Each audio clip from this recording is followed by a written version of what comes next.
El Casal de la Gent Gran de la Benèfica ha engegat diferents activitats i tallers nous enguany. Un d'aquests tallers és el de memòria i capacitat cognitiva. Després d'una xerrada que va fer el doctor Miguel Ramírez, els responsables del casal van creure convenient incorporar una activitat per a treballar aquesta temàtica. I és que un dels problemes més comuns al fer-se gran és la pèrdua de capacitats memorials i cognitives. Fan tota una sèrie d'activitats i pensàvem que al fer la gimnàsia del cervell és important per quan et comences a fer gran, tens problemes de memòria, deixes coses i una de les malalties importants és l'Alzheimer i per tant doncs, cal previndre ja de bon començament i anar a acostumar-se a fer treballar el cervell.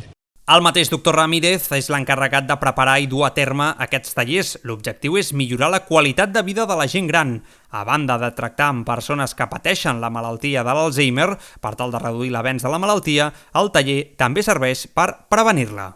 L'objectiu és que tu saps que la malaltia de l'Alzheimer ara no és el pitjor que n'hi ha, però almenys d'una enquesta que van fer és el que més es preocupava a tothom, no? Perquè és una cosa que està ahí. No?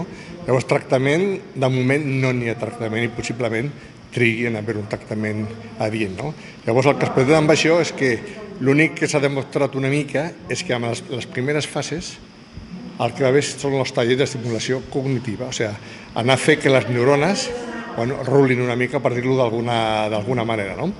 Per tal d'aconseguir-ho, el doctor prepara diferents exercicis en els que es treballa la memòria, com per exemple sopes de lletres o diferents activitats per a trobar diferències entre dues imatges similars. Aquí de moment fem càlcul, fem sopes de lletres, fem dibuix, fem trobar errors, fem comèdia, fem històries que es conten i després es preguntem per això, estimulem la memòria, estimulem la part física també, vull dir, una mica de tot, no? Perquè l'estimulació cognitiva no solament la memòria com la gent es pensa, sinó que n'hi ha moltes memòries i moltes activitats, però depèn del dia, o fem una cosa o fem una altra, això és lliure.